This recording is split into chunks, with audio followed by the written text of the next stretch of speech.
Assalamualaikum warahmatullahi wabarakatuh.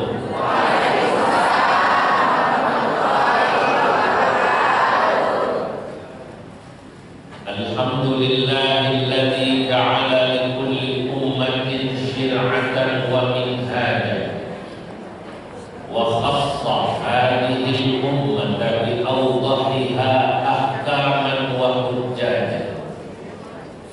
Wassalatu wassalam ala sayyidina wa habibina wa syafi'ina wa maulana Muhammadin alladhi mayyazahu Allah ala khawasi ruslihi mu'jizatan wa mi'rajan wa ala alihi wa ashabihi hudatul ummah fi falakid duja, amma ba'du. Hadratal muhtaramin, para alim ulama, para kiai, wabil khusus Ketua Majelis Ulama Indonesia Kabupaten Karawang, Kiai Haji Tajuddin Nur, pengasuh pondok pesantren Al-Muslim Kiai Haji Mandan Husaini, Ketua Yayasan Masjid Baitur Rahim Peruri. Oh, ini Masjid Peruri yang punya uang.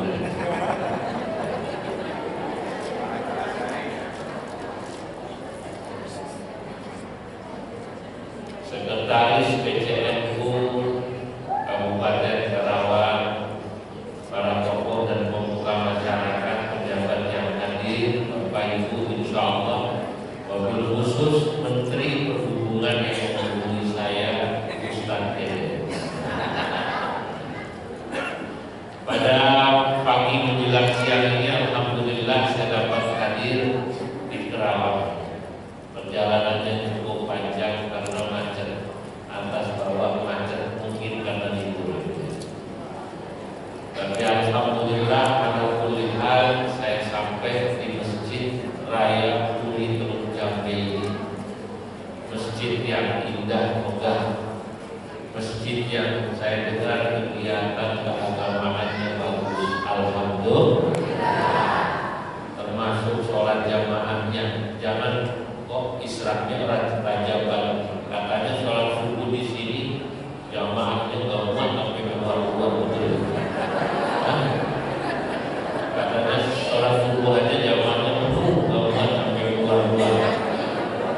Sendalnya bener. Bapak Ibu saudara-saudara yang dimuliakan Allah, Isra Mi'raj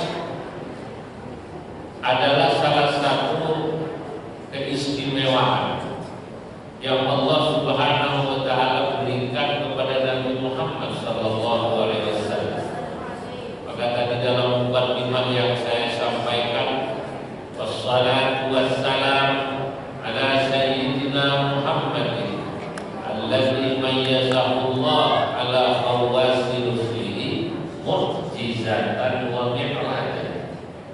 Di salah satu keistimewaan yang Allah berikan kepada Nabi adalah beliau di Isra Mi'rajkan Allah. Seorang ulama bernama Qadhi'iyah, ulama asal Maroko, dalam kitabnya Asy-Syifa, seingat saya baca dalam kitab ini, itu menjelaskan mukjizat Nabi itu banyak. Tapi di antara mukjizat terbesar nomor satu adalah Al-Quran. Yang kedua Isra Mi'raj, baru mukjizat yang lain. Banyak mukjizat Nabi. Ada mukjizat Nabi itu, Nabi pernah ditantang oleh orang-orang Quraisy untuk membuat bulan yang sedang purnama terbelah. Ditantang. Kata orang Quraisy waktu Nabi masih di Mekah, "Hai Muhammad, kalau benar kau Nabi dan Rasul, coba bikin tuh mumpung purnama bulan, belah jadi dua. Kalau bisa belah, kita iman. Kalau tidak, berarti kau bohong, bukan Nabi dan Rasul. Sebab kalau Nabi dan Rasul pasti ditolong oleh Allah Tuhannya, sebagaimana Nabi-Nabi sebelumnya, Nabi Musa, Isa ditolong oleh Allah. Oh, Nabi kemudian berdoa Bapak kepada Allah, ya Allah, tunjukkan kebesaran. Ajaib. Itu bulan yang tadinya purnama utuh belah jadi dua. Satu di sebelah Jabal Ubay, satunya barat, satunya di timur. Nabi bilang pada mereka, ishadu, ishadu, saksikan itu, saksikan itu.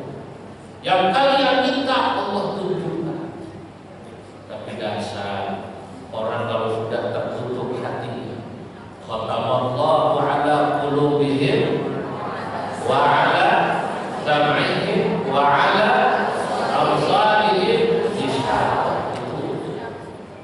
Mereka justru bilang, kalau itu kami tidak percaya, ini pasti mata kita di sini. Allah abadikan ini dalam Al-Quran, di dalam surah Al-Qamar. Yang ibu-ibu ini biasanya baca Ar-Rahman dan Al-Waqiah. Sebelahnya itu Al-Qamar. Kadang-kadang sudah dibaca.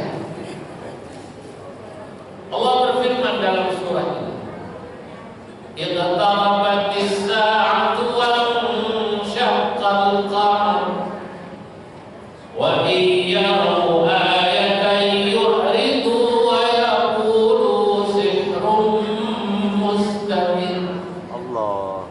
Iqtarabatis sa'ah, telah dekat-dekatnya hari kiamat, wa syaqqal qamar, dan bulan pun sudah terbelah. Coba buka tafsir Ibnu Katsir. Nanti ada cerita yang tadi saya ceritakan, jadi nggak usah saya ulang lagi. Ini salah satu mukjizat yang Allah berikan kepada Nabi Muhammad. Yang menarik, bukti bahwa bulan pernah terjadi terbelah itu ditulis prasastinya pertama di India dalam bentuk manuskrip, semacam tulisan pakai kertas ya zaman dulu. Yang satu di Cina, di Batu, yang menemukan seorang Islamis, orang dulu menyebutnya kadang-kadang orientalis, saya suka menyebutnya Islamis atau ya apapun ya, seorang cendekiawan bernama Animalis Haim. Asalnya kalau nggak salah kelahiran Jerman. Dia menguasai banyak bahasa, Arab, Inggris, Ibrani, termasuk bisa bahasa Indonesia. Oh, dia pelajari kitab Ihya, bukan cuma mempelajari Islam, Ihya dipelajari.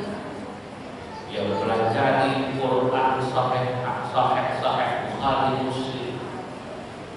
Dan Imam Syafi'i ini pernah ke Jakarta. Kemudian yang bersangkutan main ke India dan ke Cina.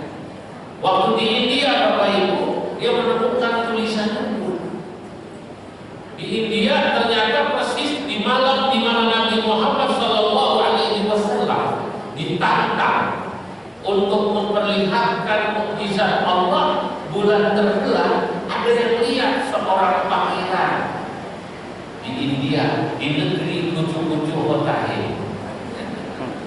Dia lagi duduk, dia lihat ada peristiwa aneh.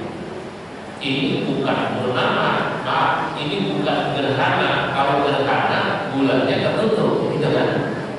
Ini bulannya belah jadi dua, satu sebelah kanan, satu sebelah kiri. Ditulis itu, saya sakrukan. Itu aja namanya sakrukan. Kalau yang lain ibu-ibu gak kenal ya. Pangeran di negeri kucu-kucu Hotahe. Pada malam ini, tanggal ini, bulan ini, saya melihat sebuah peristiwa ajaib. Bulan purnama belah jadi dua. Pura-pura tak ada sakrukan. dicek sama persis pada tanggal di mana Nabi ditantang oleh mereka memperlihatkan mukjizat Allah.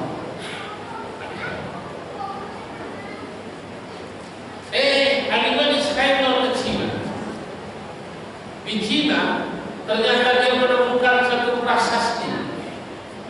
Ini yang lihat bukan seorang pangeran saja, satu kota melihat peristiwa luar biasa. Yang bagus ini kelihatan di Skywalker. Yang ini, Masya Allah. Yang ini aja nih ya. Baik. Di Cina dia menemukan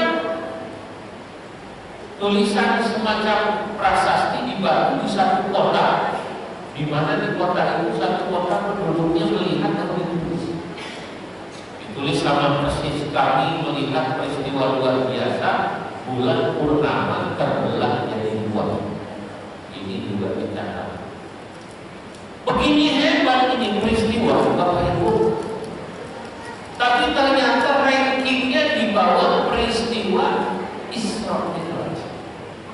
Kalau kita bilang nomor pakai rankingisasi, nomor 1 Al-Quran, mukjizat Nabi itu. Kenapa? Ya karena Al-Quran itu kemukjizatannya masih berlaku sampai hari kiamat. Karena Quran itu dijaga oleh Allah Subhanahu wa Ta'ala. Ada berapa Isra Mi'raj yang hari ini kita peringati? Kenapa Isra Mi'raj ini jadi nomor 2 dalam tulisan itu? Ya karena pengaruh Isra Mi'raj juga luar biasa. Buktinya sampai sekarang kita masih memperingati Isra Mi'raj, kita ambil hikmahnya dari peristiwa ini. Bapak Ibu yang saya muliakan, saya ingin cerita bagaimana dahsyatnya Isra Mi'raj. Kalau peristiwa bulan terbelah itu ceritanya cuma satu, ya sudah, bulan terbelah. Allah ceritakan dalam surah Al-Qamar, orang Mekah tidak percaya, selesai. Nah begitu kan? Kalau Isra Mi'raj panjang ceritanya. Ada cerita Nabi dadahnya dibelah. Bahkan kemudian ulama menulis tentang Isra Mi'raj dan gitu kan. Cerita tentang Nabi di Isra Mi'raj dalam Sahih Bukhari panjang ceritanya. Isra Mi'raj itu kalau di pondok cerita Isra Mi'raj paling cepat seminggu dibaca kitab. Di sini sudah cerita Isra Mi'raj sejam punah. Seminggu baca kitab paling cepat. Kalau dibikin sampai sebulan supaya kita tahu perjalanan ini memang kelihatannya kalau diceritakan dalam Quran 1-2 ayat, tapi dalam kitab-kitab itu panjang. Dari mulai sebelum Nabi berangkat Isra Mi'raj ada peristiwa Nabi mengalami apa ya, kalau bahasa kita ujian yang dahsyat, ditinggal istri tercinta, ditinggal paman tercinta, sampai tahu dia itu disebut amul musik, kesedihan. Nabi sedihnya beneran, bukan kayak bapak-bapak orang Kerawang yang tinggal meninggal istri. Bapak-bapak di sini istrinya meninggal, mata melirik, mana lagu dulu? Mata melirik mencari gantinya. Ini ibu sendiri siapa yang salah? Bila Israel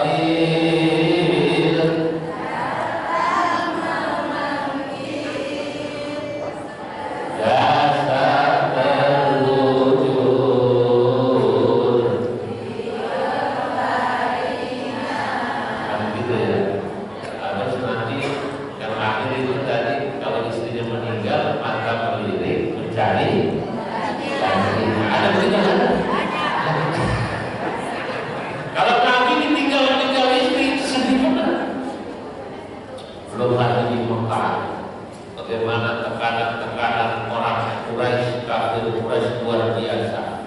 Sampai Nabi ke Taif dakwah dilempari batu. Baru kemudian Nabi dihibur Allah, diberangkatkan Isra Mi'raj. Oleh sebagian ulama peristiwa Isra Mi'raj ini, kalau bahasa kiai ulama di kitab Tazkiyatun Minallah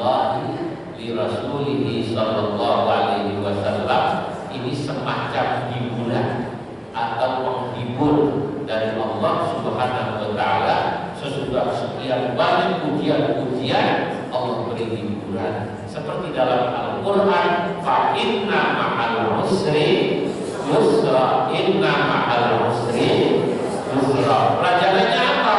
Pelajaran yang pertama dari Isra Mi'raj, Bapak Ibu, orang itu kalau dipuji sabar.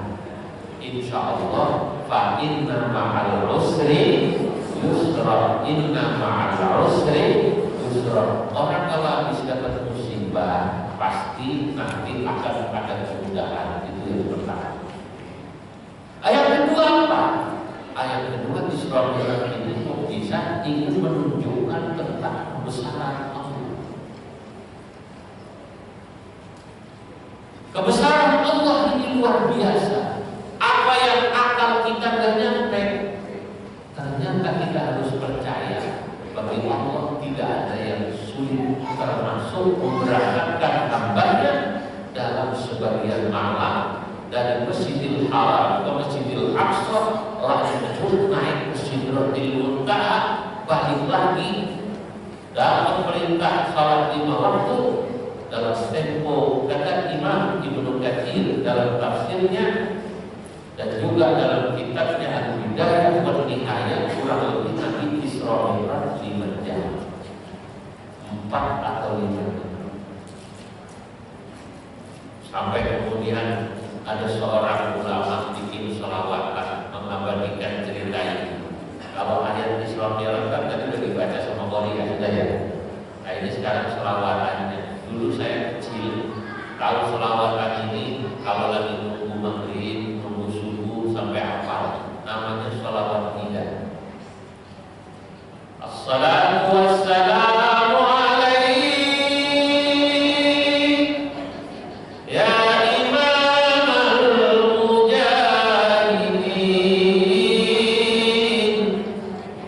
ya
Nabi hanya lahir 4 jam, 5 jam.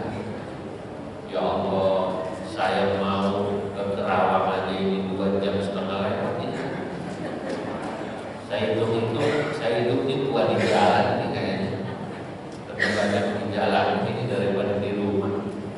Jalan dulu, baru nyampe di Maluku, Puter, Kota, Samarinda, Pamekasan, Lamongan, Paciran, Tuliran. Sekarang masih untung, malah betul. Saya kalau udah seminggu kasih dari baju motor, kadang itu lihat anak kecil saya kangen sama anak. Ya Allah, saya kalau sudah rumah, sampai rumah, saya gendong anak itu lupa, itu saya gendong ibunya.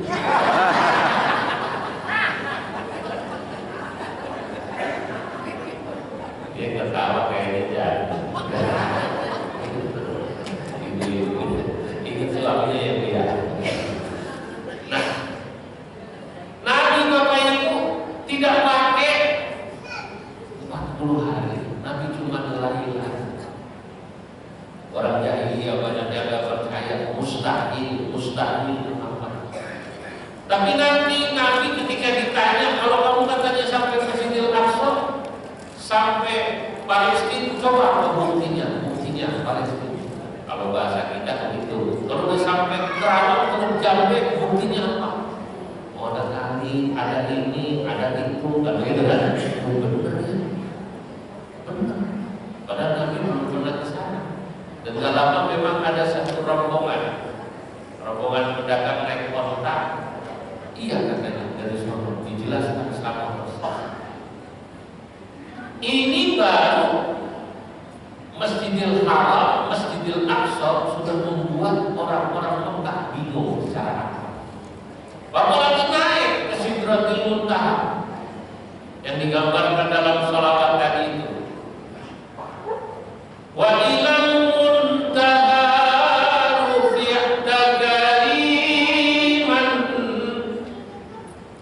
wa ilal muntaha rufi'ta kariman, wa sami'tan nida alaika salam.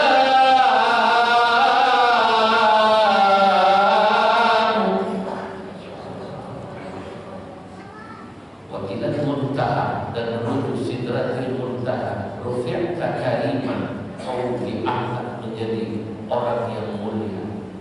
Sebab orang kalau sudah dipanggil Allah langsung mulia. Bahkan kemuliaan Nabi ditunjukkan pada saat peristiwa Isra Mi'raj. Bagaimana tidak? Nabi sampai Palestina, Masjidil Aqsa, malaikat nunggu berbaris. Para nabi dari mulai Nabi Adam sampai Nabi Isa berbaris sholat. Yang jadi imam Nabi Muhammad Sallallahu Alaihi Wasallam. Wa taqaddamta lis-salati fa shalla kullu man fis samai wa antal imam. Ya karimal akhlaq. Kalau udah ya karimal akhlaq, perlu bahas itu bukan saya. Kalau begitu kan? Wa taqaddamta lis-salati fa shalla kullu man fis sama wa antal imam. Pada saat itu para malaikat menunggu. Ya Allah. Orang kalau mulia kan ditunggu, gak berani. Gak ada berani imami malaikat para nabi yang jadi imam Nabi Muhammad Sallallahu Alaihi Wasallam. Jadi kedua, peristiwa Isra Mi'raj ini selain menunjukkan kamali qudratihi ta'ala, kata para ulama, betapa sempurnanya kekuasaan Allah yang manusia udah tidak sampai bisa berlaku. Ketiga, Isra Mi'raj menunjukkan azimi qudratihi Sallallahu Alaihi Wasallam, betapa agungnya posisi Nabi Muhammad. Buktinya apa? Sholat jadi imam. Bapak Ibu yang dimuliakan Allah, Saya ingin menceritakan, mungkin ini salah satu yang penting di antara hikmah Isra Mi'raj yang tentu saya tidak bisa menceritakan semuanya dalam waktu yang singkat. Tapi ini mungkin penting saya ceritakan. Ketika Nabi mau berangkat Isra Mi'raj itu, Nabi oleh malaikat dibawa ke tepian Sungai Zamzam, sumur Zamzam, dibelah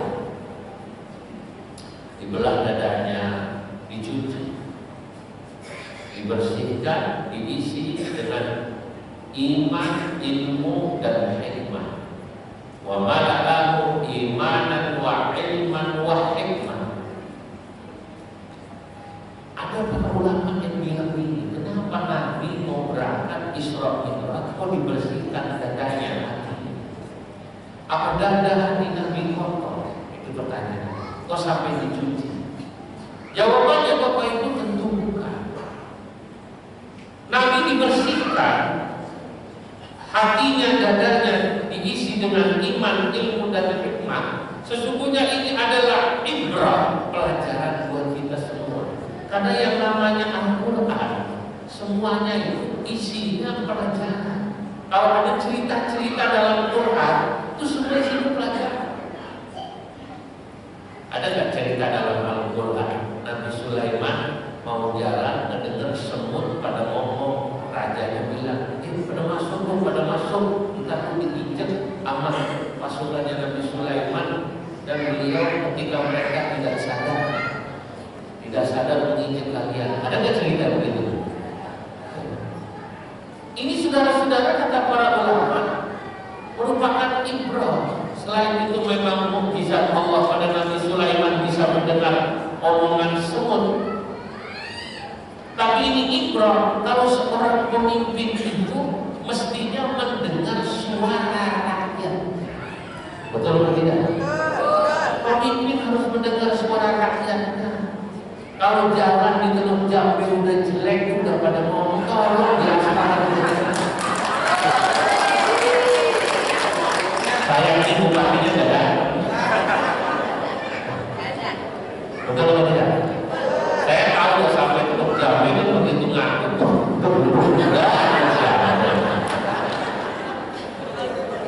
Jalannya berjalan. Kan begitu ya? Dalam Quran ada ayatnya. Hatta idza atau ala wadin namli qalat namlatu ya ayyuhan namlu dkhulu masakinakum la yahtimannakum Sulaiman wa junuduhu wa hum la yash'urun. Ketika Nabi Sulaiman bersama para tentaranya melewati lembah, disebut lembah semut. Maksudnya dari sebuah lembah yang di bawahnya itu banyak bunga semut.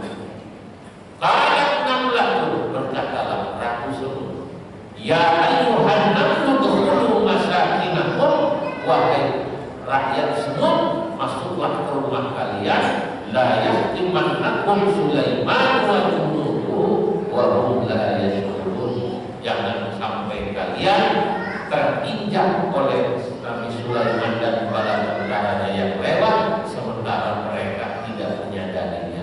Ya, Nabi Sulaiman dan para tentaranya nggak sadar kalau injak kecil semut.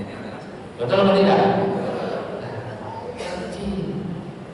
Wa hum la yash'urun. Tapi untungnya Nabi Sulaiman dianugerahi Allah mau bisa mendengar suara rakyatnya, maka berhenti, minggir, jangan dihitung. Dan memang para pemimpin itu seringkali wahum la yash'urun, mereka tidak sadar kalau di bawah jalannya udah jelek, udah gampang banjir, ya Bu ya, apa-apa mahal, betul?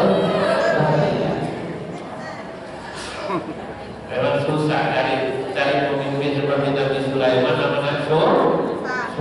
Nah, sudah. Jadi kalau Al-Quran bercerita tentang satu kisah, itu pasti pelajaran. Atau masuk Isra Mi'raj. Isra Mi'raj ketika Nabi dibelah dadanya, kembali pada cerita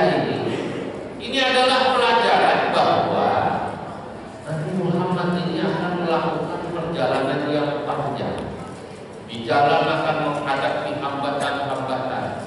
Saya meminjam istilahnya Imam Al-Marwazi dalam tafsirnya. Imam Al-Marwazi Bapak Ibu menyebut perjalanan Nabi Isra Mi'raj ini sebagai perjalanan horizontal dan vertikal, perjalanan darat dan langit, perjalanan bumi dan langit. Dalam bahasa Arab disebut ar-rihlatul ardiyah wa rihlatus samawiyah. Wow, ini manggut-manggut paham apa enggak? Jelasin pakai bahasa Arab kayak paham. Orang umroh kesasar aja mau balik ke hotel bingung. Wan, ihdinas siratal mustaqim. Tunjukkan saya jalan yang lurus, bingung maksudnya apa? Beda siratal mustaqim maksudnya jalan apa nih? Bingung dia. Siratal ladzina an'amta 'alaihim ghairil maghdubi 'alaihim waladdallin. Yang ditanya nyaut, jadi Isra Mi'raj ini perjalanan panjang. Ada perjalanan bumi, perjalanan langit. Dalam perjalanan itu banyak godaan gangguan. Nabi diganggu, digoda sama iblis, digoda sama setan, digoda sama dunia, digoda sama Yahudi, Nasrani dan lain-lain. Dan ceritanya ada ya. Suruh mampir Nabi Muhammad, mampir. Kata malaikat, ada rizkika. Terus Nabi Muhammad terus. Siapa itu wahai malaikat? Itu iblis, itu dunia, itu setan yang goda. Setan, dunia goda dalam bentuk yang menarik. Ada yang Allah menunjukkan dunia luar biasa. Saudara-saudara, tapi oleh malaikat terus. Ini sesungguhnya gambaran bahwa di antara godaan kita hidup Bapak Ibu ini satu ya setan. Setan itu bahasa Inggrisnya the big family of Julie.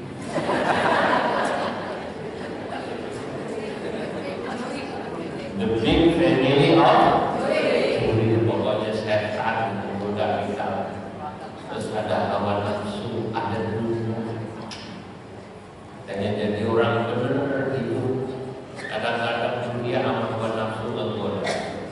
Kalau pada kita ngaji sekarang di masjid itu hawa nafsu melihat itu sebelah tasnya merah dua, gelapnya segede pelek-pelek beca. Kepening kan? Itu godaan. Suaminya pulang kerja diomongin, Pak, bapak kan di kantor kepala bagian. Terus bagian pengadaan Pak. Itu kemarin saya rajaban di masjid lihat si aku tasnya bagus, dalamnya sedikit galak-galak gereja. Malah kemarin katanya baru pulang umroh sekeluarga. Padahal suaminya cuma kepala seksi, bukannya bapak kepala bagian. Masa nggak bisa membeli saya yang kayak begitu? Gak bisa kita umroh sekeluarga. Kata suaminya, "Ma, itulah gaji saya. Terima apa adanya." Mungkin dia bisa berangkat umroh sekeluarga, tasnya bagus, gelarnya segede pelek-pelek beca. Dia punya kontrakan warisan dari ini dan itu. Itu mah bapaknya kurang kreatif kali. Kalau di kantor ada kertas kabel jual. Lakinya digoda, suruh korupsi. Saya mau tanya, ada nggak kira-kira perempuan yang suka memukuli suaminya kayak gini? Tapi insya Allah yang hadir di sini ya. Amin, insya Allah. Kalau yang rajin nyanyi kayak ibu-ibu di sini nih, saya lihat dari wajahnya kan kelihatan. Rata-rata nih dari wajahnya kelihatan Al-Quran di luar kepala semua ya. Al-Quran di luar kepala semua, Pak. Kepala di mana? Al-Quran di mana? Insya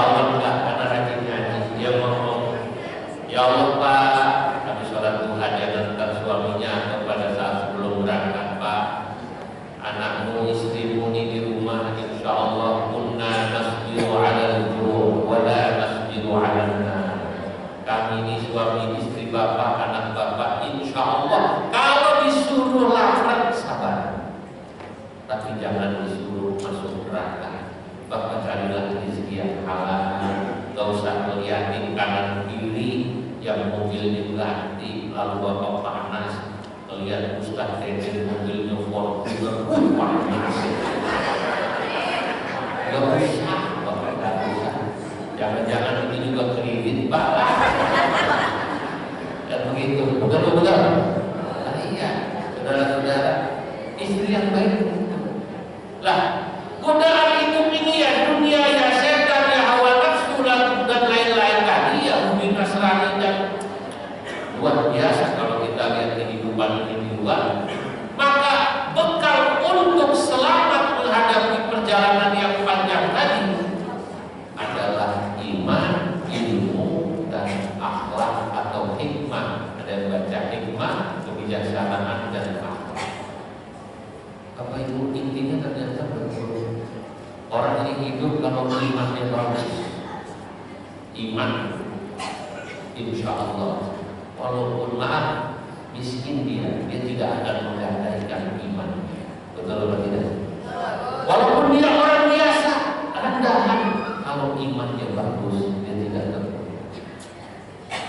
Nah, di mana tempat orang bisa memupuk iman? Di mana orang bisa memupuk ilmu? Karena yang kedua ilmu. Di mana orang? Di mana tempat orang bisa memupuk akhlak? Kita kalau iman mau bagus, ilmu kita cukup, akhlak kita bagus, ternyata tempatnya salah satunya yang ini masjid. Itu kenapa Nabi di Isra Mi'rajkan dari masjid ke masjid. Coba perhatikan ayat ini luar biasa. Subhanalladzi asra bi'abdihi lailan minal masjidil haram ilal masjidil aqsa. Maha suci Allah yang telah memperjalankan hambanya di sebagian waktu malam ilal masjidil haram ilal masjidil aqsa, dari masjidil haram menuju masjidil aqsa. Masjidil haram di Mekah semua orang tahu. Masjidil aqsa, masjid yang jauh, itu adanya di Palestina sekarang, semua orang tahu. Pertanyaannya, kenapa kok Nabi titik berangkatnya dari masjid menuju masjid? Kenapa Isra Mi'rajnya kok berangkatnya dari masjid menuju masjid? Bukan dari lapangan, bukan dari pasar. Pernahkah kita berpikir? Di sini ternyata menunjukkan bahwa memang masjid itu adalah tempat terbaik di muka bumi. Buat apa? Buat memupuk iman, mencari ilmu, memperbaiki akhlak. Tiga ini. Jangan masjid tempat terbaik di muka bumi. Buat apa? Buat lari kalau bini lagi marah-marah. Bukan. Sebab ada juga bapak-bapak begitu, mana udah pensiun, kasihan. Orang tahunya dia katanya kok rajin di masjid. Gak tahu itu bukan karena semata-mata rajin. Habis kalau di rumah istri sama majikan marah terus. Asal saya pulang supaya guru pagi-pagi kita bikinin kopi, diomelin. Mah bikinin kopi, kopi. Akhirnya balik lagi ke masjid. Oh, ada nggak istri yang begitu sama suaminya? Ayo, enggak. Kasihan, jangan. Suami kalau begituin biasanya cepat mati.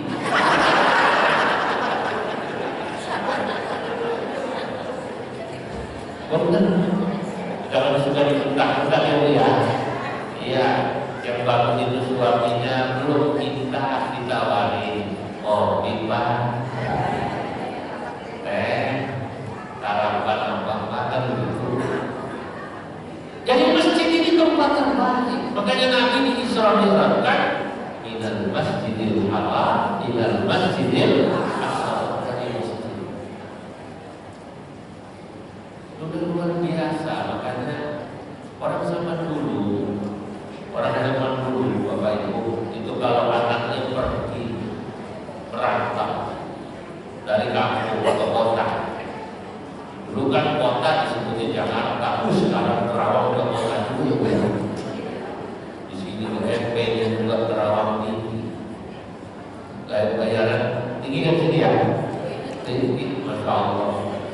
Dulu padahal sawah semua di sini.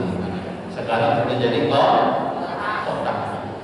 Bapak Ibu, dulu orang kalau berangkat dari kampung ke kota, pesennya apa? Nah, kalau nanti ke kota, kalau pesen bapak, pesen ibu, jangan jauh dari masjid. Jangan jauh dari masjid. Kalau nggak masjid, jangan jauh dari musola. Jangan jauh dari ulama.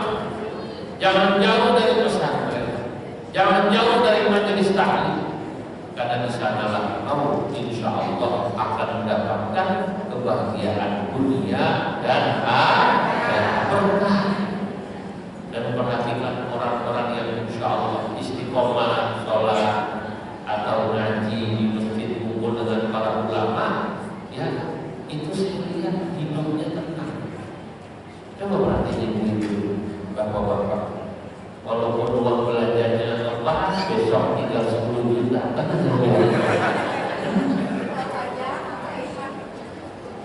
gembira itu nggak ada yang nggak gembira. Saya lihat kalau ngaji itu gembira, masya Allah. Setiap ngaji saya perhatiin ibu-ibu khususnya rata-rata tasnya gede-gede. Naruh kue, betul ya? Kan beda. Ibu-ibu apa ngaji sama kondangan tasnya beda. Kalau kondangan tasnya kecil ya, buat apa? Kalau ngaji kan gede. Snack masuk berapa biji itu? Tenang orang itu kalau dekat sama ulama, kalau mau ngaji. Dan itu. Makanya orang kalau ke masjid, kata Nabi dalam sebuah hadis, "Idza ra'aitumur rajula ya'tadul masjid fashhadu lahu bil iman." Kalau kalian mau lihat ada orang yang imannya bagus, maka lihatlah orang yang dia sudah mulai cinta sama masjid. Semoga ya Allah kita ini yang hadir dianugerahi Allah Subhanahu wa taala orang yang cinta kemana? Karena memang disinilah tempat kita menata, membangun iman kita. Selain iman apa? Di kota seperti sini, Jakarta beda seperti di kampung. Di kampung ada kiai-kiai punya pesantren, orang ngaji itu. Setiap kiai buka pengajian, hari apa, masyarakat datang. Di kota sekarang ini kalau ditanya, di mana orang ngaji? Di masjid. Makanya Bapak Ibu, saya kalau melihat masjid megah dari sisi fisik, tapi kalau tidak ada kegiatan ilmu, tidak ada pengajian, saya sedih.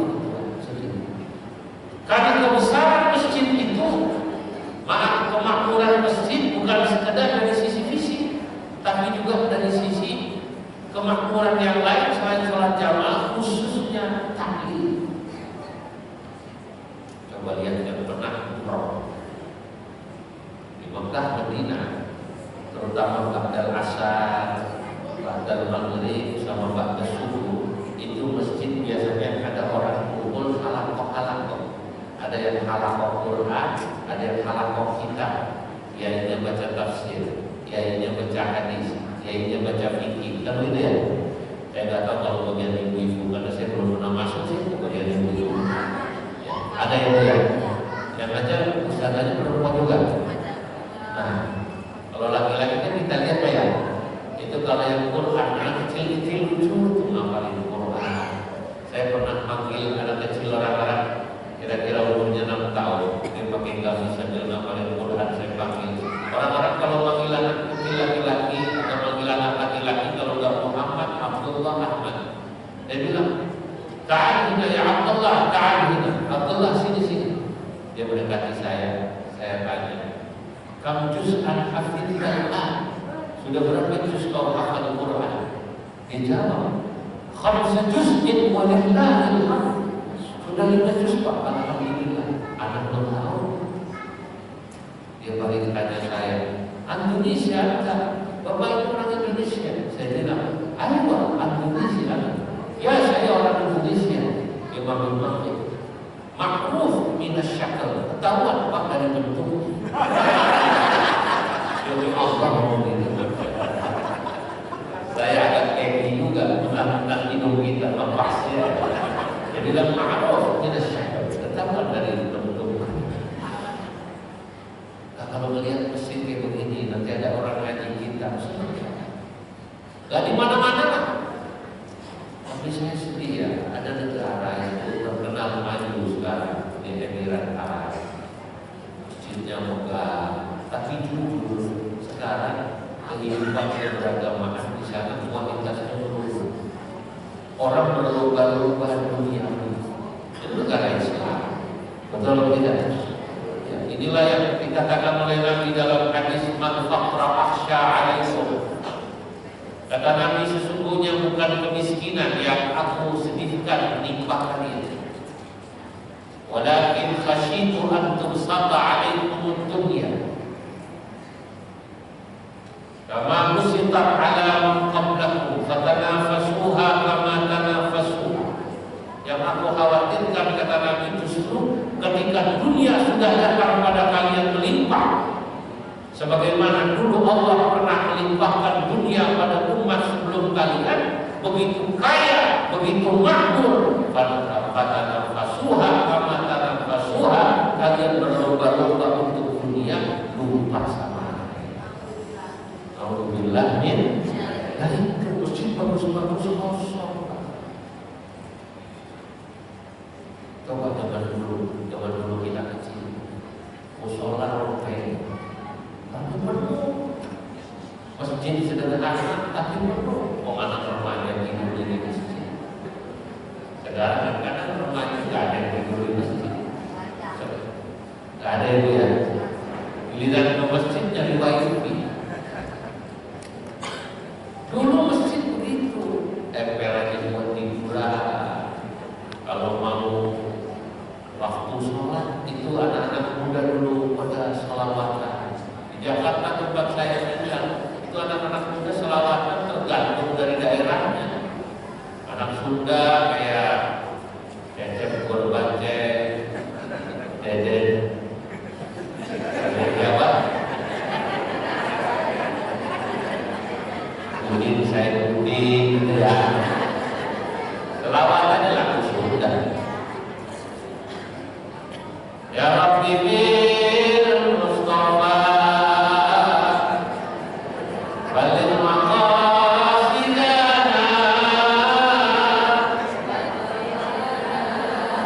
waghfir lana ma mada ya wasi'an. Lihat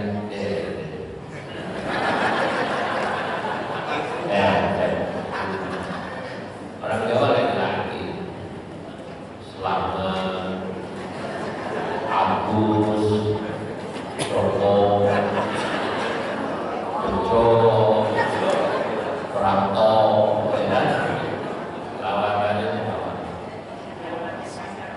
ya Badratin, ya Badratin, min hadza kulla kamali, ma'ana yu'ad, ma'ana yu'ad, biru'an, ulaka maqali. Lihat Agus. Dulu begitu sederhana, aturan. Ada si Ancol masuk Islam diganti namanya jadi Ahmad. Itu Ahmad selawatan, dia nggak bisa diganti selawatan lagu Cina. Emang dasarnya makannya pangsit, lidahnya tidak pangsit itu. Selawatan lagunya sama. Ya Nabi salam alaik, ya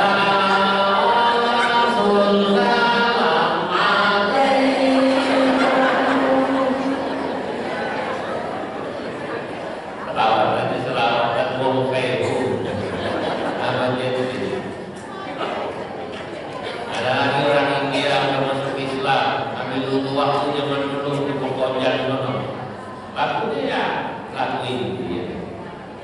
Dulu masjid ramai tuh ketika Indonesia belum makmur kayak segini, tapi orang masih ramai. Yang India lagunya lagu sono ya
Saya cuma perhatian sederhana.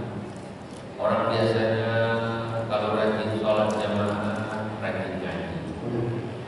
Orang yang rajin ngaji biasanya akhlaknya bagus. Amin. Syukurnya banyak. Karena kalau ngaji dia jadi syukur sama kiainya, sama ustadznya.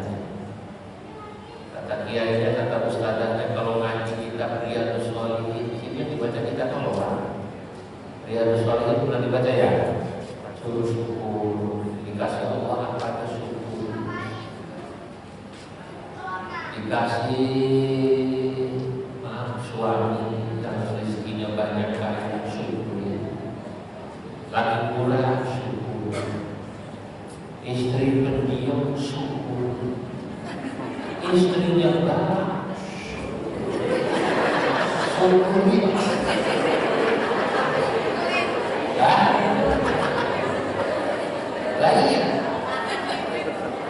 Lah bapak juga percaya wali haji itu bakal ada istrinya. Kalau dia istrinya galak, dalam itu bahasa Arabnya asyaddu cerewetan. Galak itu kok dia santai lewat.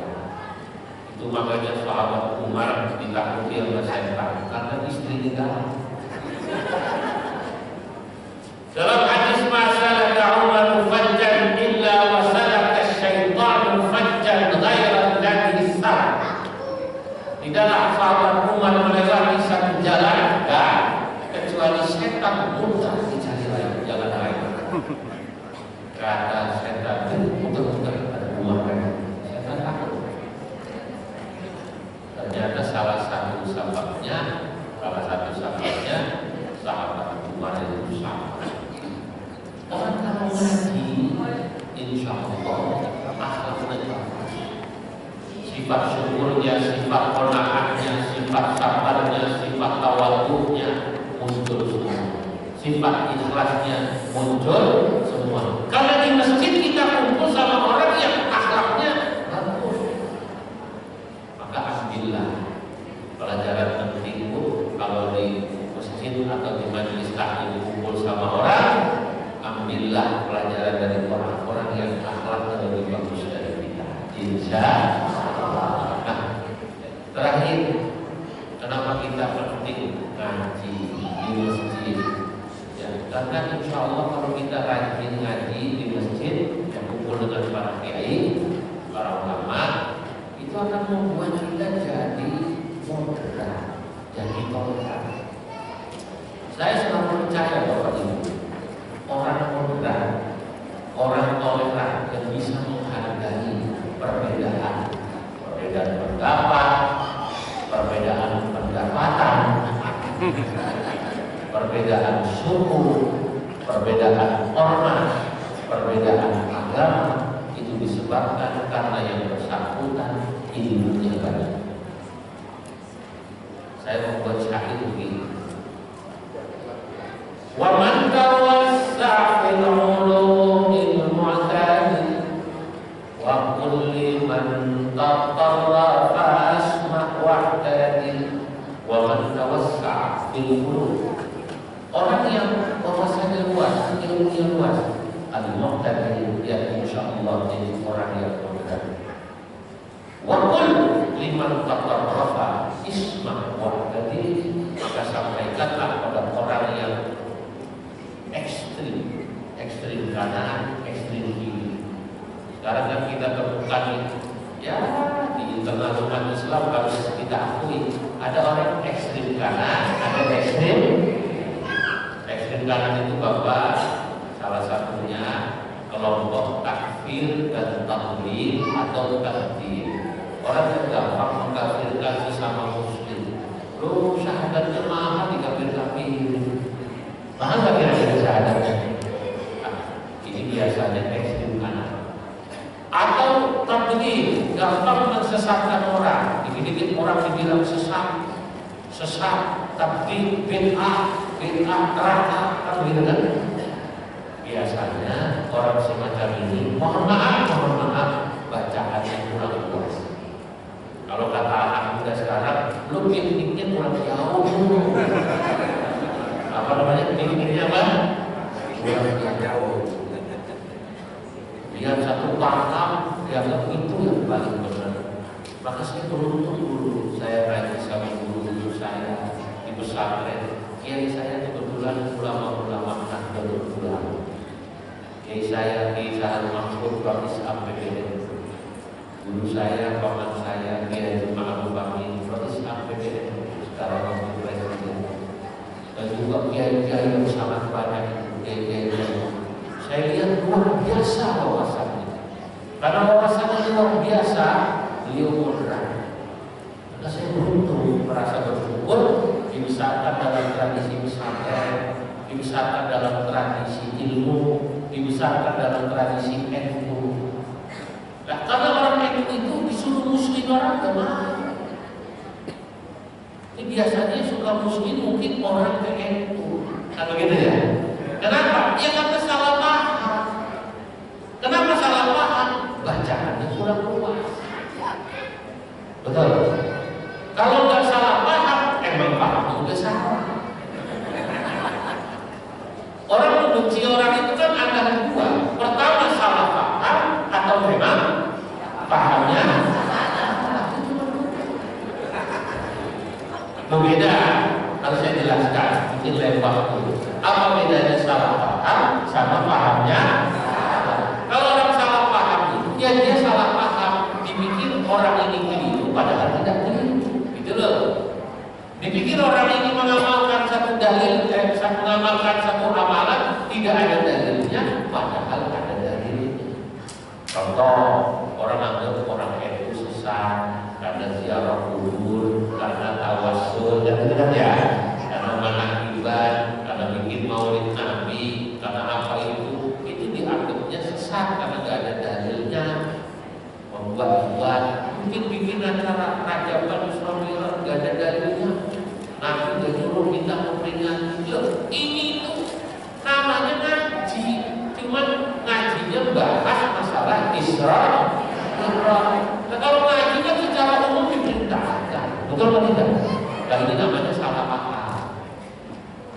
Kalau sudah dijelaskan masih menyalahkan orang, oh berarti memang pahamnya sudah salah. Paham? Akur. Maka ngaji yang luas, insya Allah tidak gampang mensesatkan orang, tidak gampang memusuhi orang. Hadirin dan hadirat yang dimuliakan Allah, alhamdulillah sejak lebih saya sudah berbicara. Mohon maaf atas segala kekurangan. Semoga kita senantiasa diberi Allah istiqomah iman Islam kita, dan juga dakwah kita, dan juga termasuk kita menghidupkan ajaran agama Allah yang mengikuti paham ahli sunnah wal jamaah. Allahumma waffiq ila aqwamit thariq. Wassalamualaikum warahmatullahi wabarakatuh.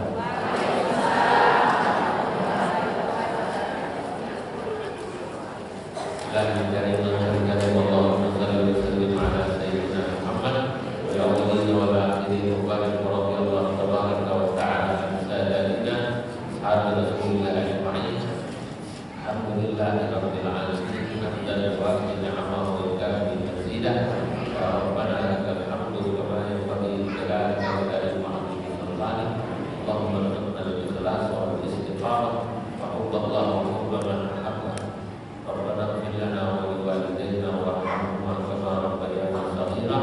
Rabbana atina fid dunya hasanah wa fil akhirati hasanah wa qina adzabannar. Walhamdulillahi rabbil alamin. Assalamualaikum warahmatullahi wabarakatuh.